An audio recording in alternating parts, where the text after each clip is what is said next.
Bismillahirrahmanirrahim. Assalamualaikum warahmatullahi wabarakatuh. Alhamdulillah, alhamdulillahilladzi hadana li hada wa ma kunna linahtadiya laula an hadanallah. Asyhadu la ilaha illallah wa asyhadu anna Muhammadan abduhu wa rasuluh. Allahumma shalli ala Muhammad wa ala ali Muhammad amma ba'du. Ibu-ibu sahabat Salimah yang saya cintai, alhamdulillah pada hari ini kita berjumpa kembali dalam kajian Tarbiyatul Aulad fil Islam sesi 4. Pada pertemuan ini kita akan membahas tentang agar anak-anak tidak menjadi ujian bagi orang tuanya. Kenapa demikian? Karena di dalam kehidupan masyarakat kita banyak sekali berita-berita yang kita saksikan, yang kita baca, kita dengar, bahwa terkadang anak-anak itu menjadi ujian bagi kedua orang tuanya.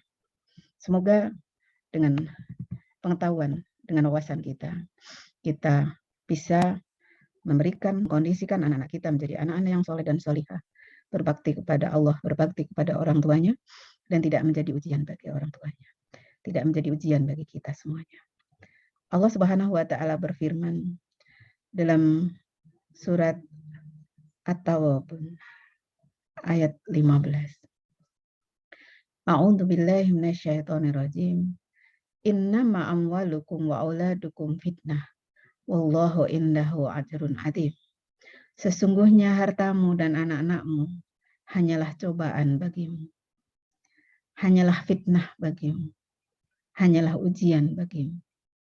Dan sisi Allah lah pahala yang besar. Di ayat yang lain, surat Al-Anfal ayat 28, Allah berfirman dengan makna yang sama, yaitu wa'lamu annama amwalukum wa auladukum fitnah wa annallaha indahu ajrun adzim.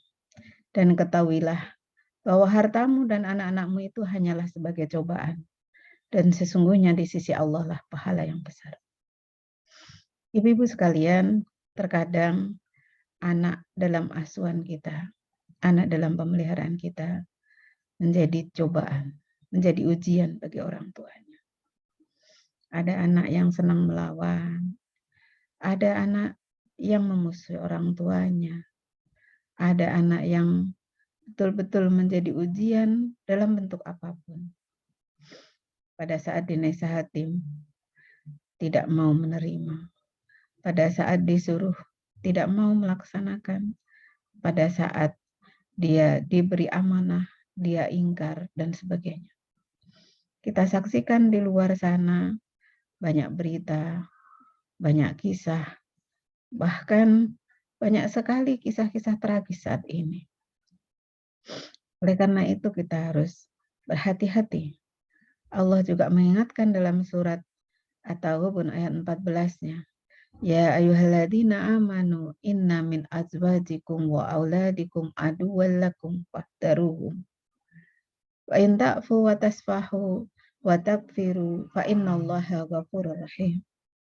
Wahai orang-orang yang beriman, sesungguhnya di antara istri-istrimu dan anak-anakmu ada yang menjadi musuh bagimu. Maka berhati-hatilah kamu terhadap mereka. Dan jika kamu memaafkan dan tidak memarahi serta mengampuni mereka, maka sesungguhnya Allah Maha Pengampun lagi Maha Penyayang. Ibu-ibu sekalian, Allah sudah memberitahu pada kita. Allah sudah mengingatkan kita bahwa ada sebagian anak-anak yang menjadi musuh bagi kedua orang tuanya. Kita lihat, kita baca berita, kita saksikan. Di dunia belakangan ini ada seorang anak yang tega menuntut ibunya ke penjara. Ada yang tega membunuh orang tuanya hanya gara-gara permintaannya tidak dituruti. Tidak dituruti bukan karena tidak mau, tapi karena orang tua tidak mau. Tidak dituruti bukan karena tidak mau, tapi karena orang tua tahu bahwa apa yang diminta tidak layak diberikan kepada anak seusianya. Nah, inilah pesan Allah Subhanahu wa Ta'ala. agar kita berhati-hati. Oleh karena itu, kalau kita kembali pada kajian pertama kita, bahwa mendidik anak itu harus memperhatikan 4 hal.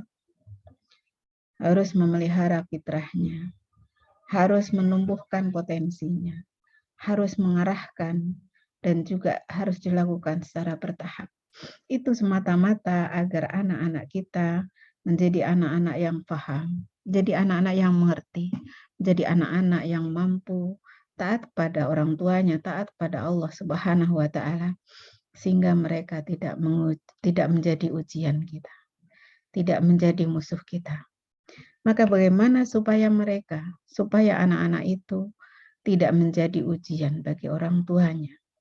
Yang pertama, kita mulai dari diri kita dulu. Jadikanlah diri kita orang tua yang soleh dan solihah. Tidak mungkin kita menuntut anak menjadi anak soleh dan solihah ketika kita sendiri tidak soleh dan solihah. Tidak mungkin kita meminta kepada anak-anak kita untuk melakukan ini itu, tetapi orang tuanya tidak melakukannya. Lalu juga lengkapi dengan wawasan dan mampu mengaplikasikan konsep pendidikan anak secara baik. Kita terus belajar, kita terus mencari ilmu, kita terus mencari tahu bagaimana mendidik anak dengan baik dan benar. Di masa yang terus berkembang, sarana prasarana terus berganti. Sekarang modelnya zaman serba digital, serba online. Maka orang tua pun juga harus berusaha mengembangkan dirinya. Orang tua harus selalu berusaha mendekatkan diri kepada Allah, meningkatkan ketakwaan dan keimanannya kepada Allah Subhanahu wa Ta'ala. Lalu menambah wawasan, menambah pengetahuan supaya tidak ketinggalan zaman dan mampu mengikuti kehendak, keinginan, sehingga kita bisa mengarahkan anak-anak kita kepada arah yang benar. At-Tauzih. Kemudian didiklah anak sesuai dengan tuntunan Islam secara lengkap. Ya. Nanti insya Allah kita akan bahas satu persatu bagaimana mendidik keimanannya, mendidik akhlaknya, mendidik intelektualnya, memelihara fisiknya, memelihara psikisnya, mengajarkannya tentang pendidikan seksual dan seterusnya. Kita harus memberikan kepada anak-anak kita pendidikan yang memadai untuk pengetahuannya, untuk perkembangan dan pertumbuhannya, serta untuk menjadikan anak kita siap menjalani kehidupan barunya di masa yang akan datang ketika dia sudah dewasa. Yang ketiga, berikan kepada anak lingkungan hidup yang baik. Berikan kepada anak-anak ini tempat tinggal yang memadai, tempat tinggal yang layak. Tidak harus bagus, tetapi tempat tinggal tersebut memberikan kepadanya rasa aman dan nyaman. Memberikan kepadanya kesempatan untuk berkembang. Memberikan kepadanya untuk mampu belajar dengan ilmu-ilmu yang lebih baik dan memadai. Lalu juga pilihkan teman dan mainan yang benar. Pilihkan anak sekolah dan guru yang baik. Terakhir, pada saat anak-anak sudah beranjak dewasa, mencukupi umur untuk membangun keluarga, pilihkanlah anak kita jodoh yang soleh atau solih. Memilihkan kepada anak jodohnya, itu adalah tanggung jawab kita. Jangan sampai lakukan kesalahan, mengizinkan anak untuk mencari pasangan hidupnya sendiri sehingga dia melakukan kesalahan-kesalahan.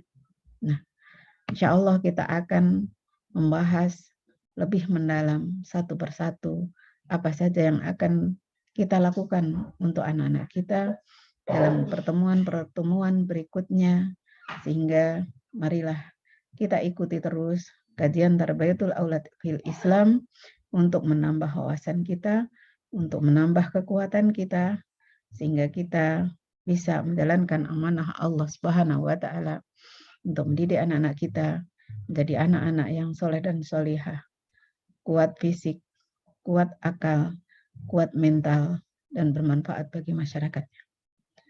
Demikian Mohon maaf atas segala kekurangan. Billahi taufik wal hidayah. Wassalamualaikum warahmatullahi wabarakatuh.